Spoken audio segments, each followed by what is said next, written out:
दोस्तों, वंदे मातरम। संक्रांति उस दिन को कहा जाता है जब सूर्य राशि परिवर्तन करते हैं। ये जो मैं प्रेडिक्शन देने वाला हूँ आज आप लोगों को, ये संक्रांति से नेक्स्ट संक्रांति तक हैं। तो अब सूर्य धनु राशि में ट्रांजिट करेंगे। किस समय में, वो समय आपको स्क्रीन में दिया हुआ है।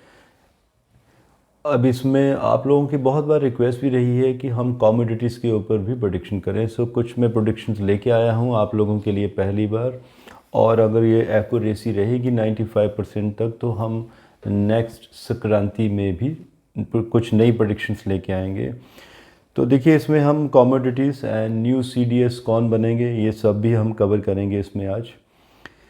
ये जो संक्रांति है ये 15 मुहूर्ती है, और जिसमें कि बुधवार कौलव करण में ये शुरू होगी। एंड इसमें एक प्रमाण भी है, पूरे विश्व की भी बात हो रही है, और भारत में भी कुछ राज्यों में इंडिकेशन दिखाई देता है कि कहीं युद्ध की भी स्थिति बनेगी और कहीं शासन परिवर्तन होगा, और ये दोनों आपस में इंटरकनेक्टेड रहेंगे। युद्ध की वजह से ही शासन में परिवर्तन आएगा, और जिसकी वजह से हाहाकार भी मचेगी। ये भद्र बाहु संहिता का भी प्रमाण है। कमोडिटीज़ में अगर हम बात करें, गेहूं, मिर्ची, चीनी के भाव ये समान ही रहेंगे, इनमें कोई बढ़ोतरी नहीं होगी। तांबे में मंदी आएगी, कॉपर डाउन होगा। सो इंक्रीमेंट किस किस में होगी, किस किस के प्राइजेस बढ़ेंगे, ये एग्जैक्टली मैंने जैसे कहा कि 16 दिसंबर से 13 जनवरी 2022 तक की बात हो रही है यहाँ पर।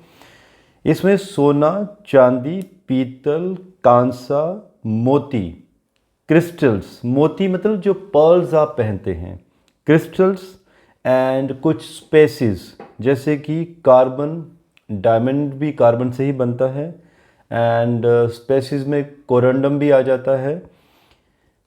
मैं सारी स्पेसिस की बात नहीं कर रहा हूँ, कुछ सब स्पेसिस जो बढ़ेंगी, जिसमें कि कोरंडम में आ जाता है आपका पुखराज, नीलम, रूबी, ये सब कोरंडम के ही पार्ट हैं।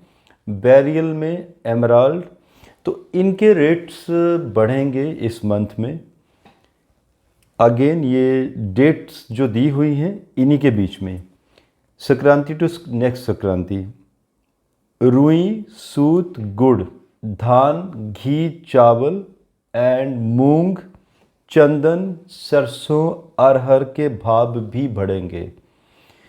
सो ये खाद्य पदार्थ हैं, इनके भाव भी बढ़ने के पूर्ण योग बने हुए हैं।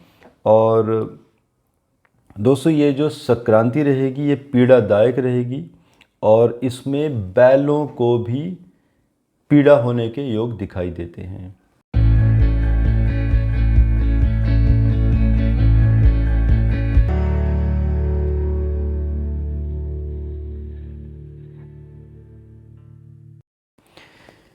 इसमें D9 चार्ट ये भी इंडिकेट करता है कि कोई आर्मी के कॉन्वॉय पे कोई अटैक दिखाई देता है, पूर्व दिशा भारत की और उत्तर पूर्व।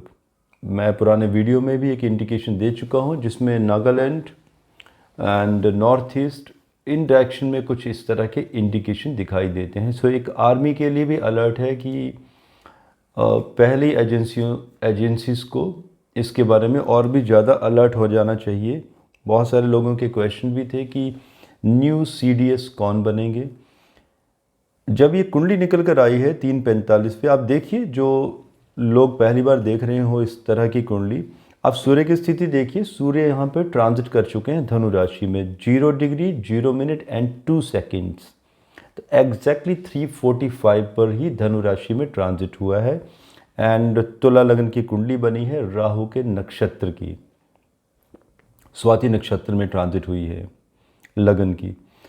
सो अष्टम घर जो है उसमें पृथ्वी राशि टॉरस, अष्टमेश शुक्र का जो संबंध है वो भी पृथ्वी राशि से ही जुड़ा हुआ है, जो कि शनि के साथ कनेक्ट हो गए हैं। एंड अभी शुक्र वैसे भी वक्री होने वाले हैं, आगे स्थिति बनेगी जब ये इसके साथ हम ये भी देख लेते हैं कि राहु भी यहाँ पर पृथ्वी राशि में बैठे हुए हैं, एंड मंगल और केतु की दृष्टि है अष्टम भाव पर। ये पृथ्वी राशियों को एक्टिवेट करती है।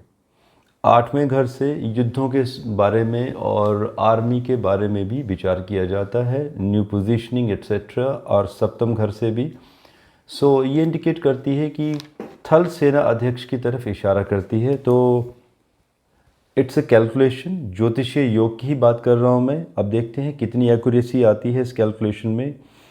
कैलकुलेशन तो दोस्तों इसमें और भी की गई हैं, D60 एंड दशांशा कुंडली पर भी अध्ययन किया गया है, बट सिर्फ मैं लगन कुंडली का ही यहाँ पर शॉर्ट विश्लेषण दे रहा हूँ। अदरवाइज़ आप लोगों की कंप्लेंट होती है कि वीडियो बहुत लंबे हो जाते हैं। देखिए, अगर ये प्रेडिक्शन अगर ये कनेक्ट होती है दशांशा कुंडली में भी, सो जनरल मनोज मुकुंद नरवाने, इनकी तरफ इशारा होता है कि न्यू CDS यही बनेंगे। रेस्ट हम देखते हैं कि ज्योतिषीय योग क्या कहते हैं। बाकी आप लोगों से रिक्वेस्ट है मेरी कि आप ये प्रेडिक्शंस मेरी आप इनको ऑब्ज़र्व कीजिए। जो लोग कमोडिटीज़ में इन्वेस्टमेंट करते हैं, आप बेनिफिट भी उठा सकते हैं। अगर आप लोगों को लगता है कि 95% तक की एक्यूरेसी आती है, आप ज़रूर कमेंट कीजिएगा, सो दैट मैं नेक्स्ट मंथ 13 जनवरी को भी आप लोगों के लिए नई संक्रांति का, मकर संक्रांति का वीडियो फिर से लेके आऊँगा, ताकि हम उसमें विश्लेषण करेंगे कि आगे 1 मंथ तक क्या क्या बढ़ेगा, क्या कम होगा। उसमें मैं फिर डिटेल वीडियो लेके आऊँगा। अभी एक ट्रायल दे रहा हूँ मैं यहाँ पर। तो दोस्तों मुझे इजाज़त दीजिए। भारत माता की जय।